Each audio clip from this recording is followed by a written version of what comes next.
Assalamualaikum warahmatullahi wabarakatuh. Waalaikumsalam warahmatullahi wabarakatuh.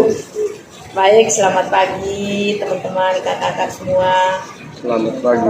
Shalom, Om Swastiastu, Namo Buddhaya, salam kebajikan, Rahayu. Rahayu.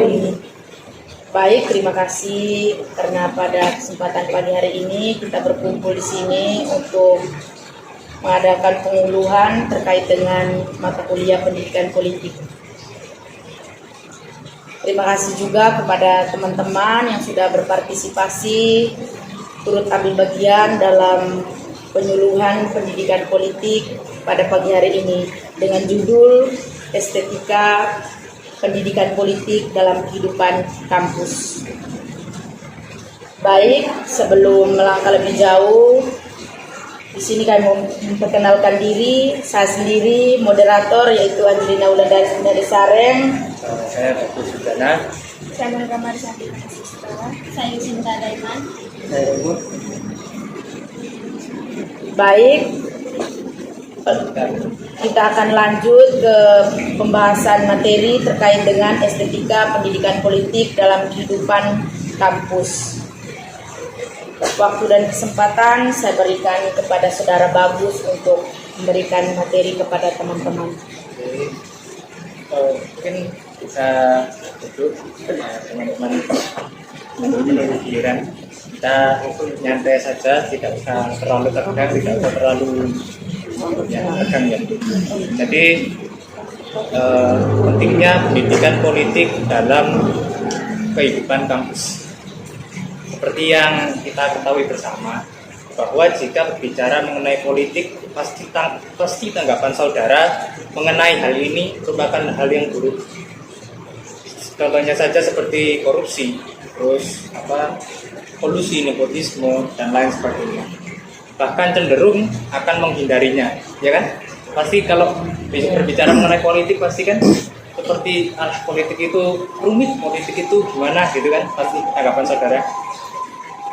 Terus hal ini maka bagaimana untuk mengubah segmen politik itu menjadi baik dan terkesan tidak menakutkan, bahkan bisa saja lebih estetik di mata Anda. Jika penasaran, coba jawab 4 pertanyaan ini. Yaitu yang pertama ya, mungkin bisa berpendapat satu dengan lainnya. Jadi yang pertama, apa tujuan Anda berkuliah atau mencari ilmu di kampus yang notabene kampus multikultural? Mungkin di sini ada yang mau jawab. Silakan, nggak apa-apa, nggak usah tegang. Iya. Ya, saya ulangi lagi ya. Jadi yang pertama ini, apa tujuan Anda berkuliah atau mencari ilmu di kampus yang notabene multikultural? Mungkin ada yang mau menyampaikan pendapatnya mengapa Anda berkuliah? Entah dari teman atau gimana? Kalau dari saya, Ya, Siap. tujuan saya berkuliah di kampus multikultural ini yaitu yang pertama itu mendapat pengalaman. Yang kedua itu menjadi teman-teman baru. Terus yang ketiga itu pengalaman. pengalaman. Ya, mungkin ada yang mau menambahkan atau jika tidak ada akan saya lanjutkan. Bagaimana? Siap, Abang. Jadi kemudian yang pertanyaan nomor 2, hal yang Anda lakukan ini apakah keinginan pribadi, ingin mengubah pandangan hidup, mencari teman baru saja, atau hanya menjadi sebuah paksaan untuk menyenangkan hati orang tua? Jadi kegiatan kuliah ini keinginan diri kalian sendiri atau paksaan orang tua? Keinginan diri sendiri, Oh, Dengan alasan dengan alasan apa? Keinginan diri sendiri, mencari ilmu. mencari ilmu. Mungkin ada lagi yang mau menjawab atau memberikan tanggapan? Ya sedikit aja, tidak apa-apa, supaya diskusi kita lebih. Tidak ada? Jika tidak ada, saya lanjutkan lagi ya. Untuk yang poin ketiga, pada saat kuliah, saat ini, kegiatan apa saja yang telah Anda lakukan selama ini? apakah kegiatannya itu positif atau negatif atau malah lebih menjatuhkan diri Anda sendiri. Mungkin ada yang mau berpendapat atau silakan, bebas. Nggak apa-apa. Ayo teman-teman, ini kesempatan teman-teman Ya, untuk kita diskusi. diskusi dan juga Kita memberikan luapkan aja pendapat-pendapat. Tidak ada? Dari saya itu, Oh iya, Iya. dipersilakan. silakan. kalau dari saya sih kegiatan yang saya alami selama ini ya selalu belajar supaya bisa mendapat ilmu, juga belajar dengan teman-teman. Mungkin berorganisasi juga. Ya, organisasi juga. Mungkin ada yang lain? Tidak ada. Jika tidak ada, saya lanjutkan ya poin keempat. Kemudian jika selesai atau lulus nantinya, tujuan apa lagi yang Anda akan capai setelah menempuh bangku perkuliahan? Ini bisa dijawab keseluruhan ya. Kan kita kan harus membayangkan ya ke depannya seperti apa supaya kita tidak menjadi pengangguran yang intelektual. Bisa dibetul apa? Oh ya. Kemudian jika selesai atau lulus nantinya, tujuan apa lagi yang Anda akan capai setelah menempuh bangku perkuliahan? Tujuannya untuk bekerja. Bekerja. Mungkin ada yang lain? Ada Ya, atau mau nambah lagi nggak apa-apa. adik tahu. Menjadi ibu rumah tangga. Oh iya. Nggak apa-apa, siap. menjadi Iya. ibu rumah tangga ya nggak apa-apa. Ada lagi? Siap. Bebas. Iya. Kita bebas. Kalau dari saya setelah selesai kuliah, tujuan utama ya palingan belajar ya. Terus Menempuh lagi ya S2 ya, kita doakan. Amin. Ya. Teman-teman teman Yoya. Ya mungkin belum ada ya. Saudara Ya. Boy. Ya, jadi setelah Anda menjawab pertanyaan yang telah kami paparkan, maka kata kunci yang tepat ya, untuk menggambarkan keempat persoalan tersebut yaitu taktik atau strategi. Oke, di sini saya masuk ke materi pertama ya, mengenai pendidikan politik dalam sudut pandang filosofis. Oke, silakan Mas. Silakan langsung duduk aja. Mas. Langsung duduk. Oke, jadi di sini saya memiliki pertanyaan ya. Berpolitik saat ini sudah menjadi hal umum. Lantas mengapa demikian? Mungkin ada yang mau jawab? Sebelum saya lanjutkan. Mengapa politik saat ini sudah menjadi hal umum? Mengapa demikian? Mungkin ada yang mau menjawab? Oh, silakan.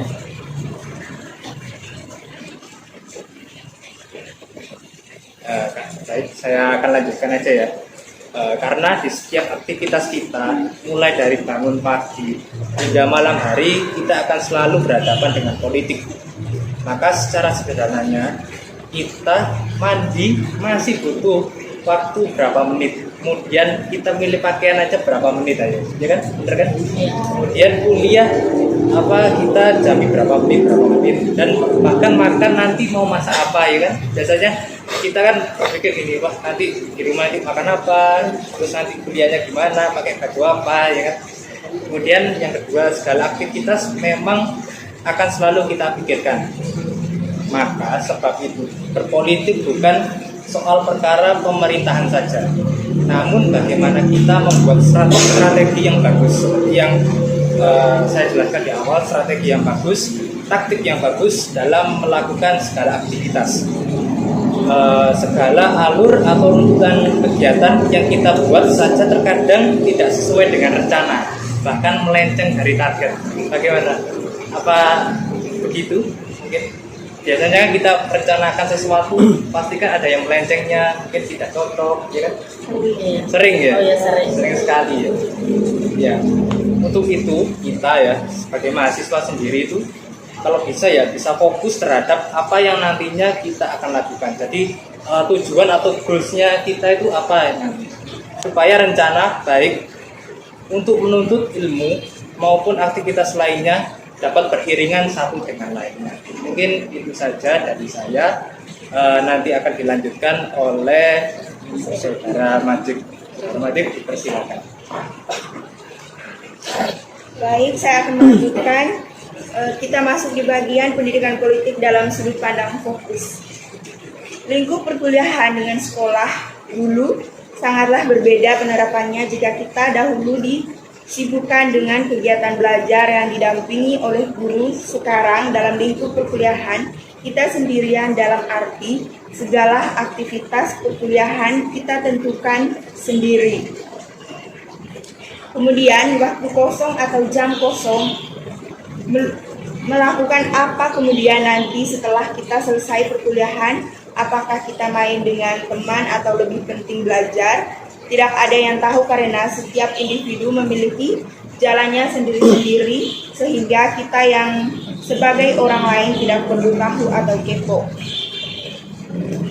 Terkadang kita sebagai mahasiswa cenderung overthinking dalam kegiatan yang segitu banyaknya dilakukan sampai melupakan makan, mandi, bahkan belajar. Untuk itu, kita sebagai mahasiswa setidaknya harus bisa mengatur waktu dengan tepat dan mengetahui betapa pentingnya pendidikan politik dalam kehidupan sehari-hari supaya apa yang kita lakukan dapat terlaksana dengan baik. Meskipun kita banyak kegiatan di kampus, bukan berarti kita melalaikan segalanya. Selanjutnya, dilanjutkan sama teman saya.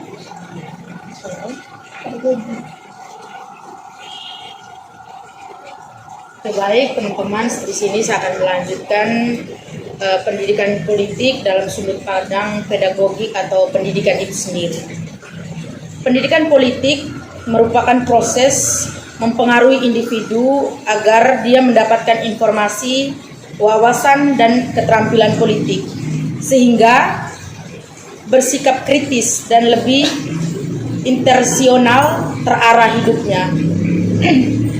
Karena di dalam pendidikan politik bisa menjadi warga negara yang lebih mantap, tidak terapung tanpa bobot dan tanpa pengaruh orientasi terhadap keadaan sendiri dan kondisi lingkungan itu sendiri. Bagi mahasiswa juga sangat penting sekali dalam memahami pendidikan politik.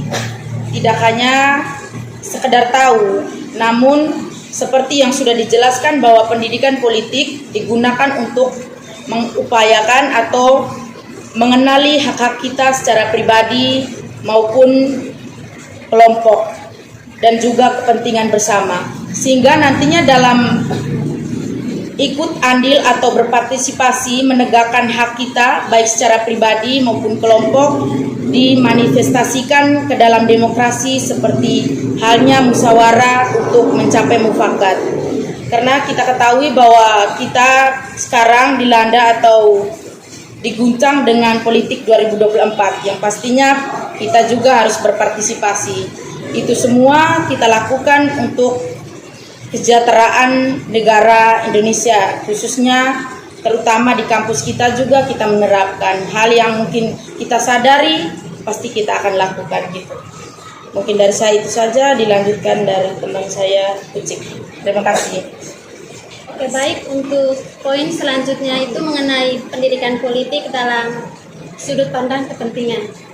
Setelah kita mengetahui sisi lain pendidikan politik dari berbagai aspek filosofis, fokus, dan pedagogikan tadi, maka tibalah kita pada kepentingan.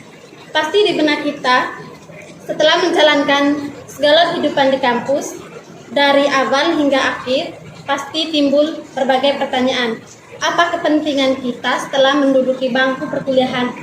Apakah kita berkecimpung dalam masyarakat, mencari pekerjaan semata, atau hanya menjadi pengangguran intelektual yang bingung arah tujuan kedepannya bagaimana?